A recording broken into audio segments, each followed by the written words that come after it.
কি ভাবছো এখন মজা লুটে নেই, এরপর তওবা করে নিব?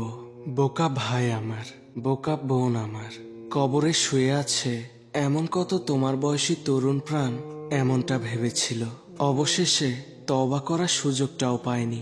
হয়তো জিনারত অবস্থাতেই তাদের সামনে খুলে গিয়েছে মৃত্যুর পর্দা।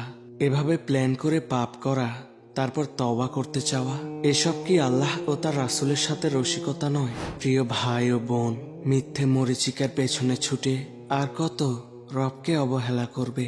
এখনো কি হয়নি সময়? দেখোই না তাকিয়ে, এধারে কত স্বপ্নচারী আজ কবরে শুয়ে আছে। তারাও এক সময় তোমার মতো ব্যস্ত ছিল, তাদেরও কত প্রয়োজনীয় কাজ ছিল এই মায়া ভরা পৃথিবীতে, কিন্তু অবশেষে আজ তারা তাদের গন্তব্যে পৌঁছে গেছে। প্রেম, বিরহ, বেদনার রঙগুলো দিয়ে জীবনটাকে আর ধূসর করো না। রবকে ভালোবাসো, রবের দিকে ছুটে আসো। রব তোমার কল্পনার থেকেও উত্তম সঙ্গী প্রদান করতে পারে। তোমার রবের সিদ্ধান্তের উপর ধৈর্য ধারণ করো। নিজের ব্যাপারে নিজে নিজে সিদ্ধান্ত নিতে যেও না।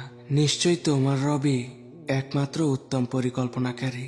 আল্লাহ তো শুধু চান তোমাদের থেকে অপবিত্রতা দূর করতে এবং তোমাদের সম্পূর্ণরূপে পবিত্র করতে। আল্লাহ তোমাদের উপর সংকীর্ণতা চাপিয়ে দিতে চান না। তিনি তোমাদেরকে পবিত্র করতে চান আর তোমাদের প্রতি তার নিয়ামত পূর্ণ করতে চান, যাতে তোমরা কৃতজ্ঞতা প্রকাশ করো।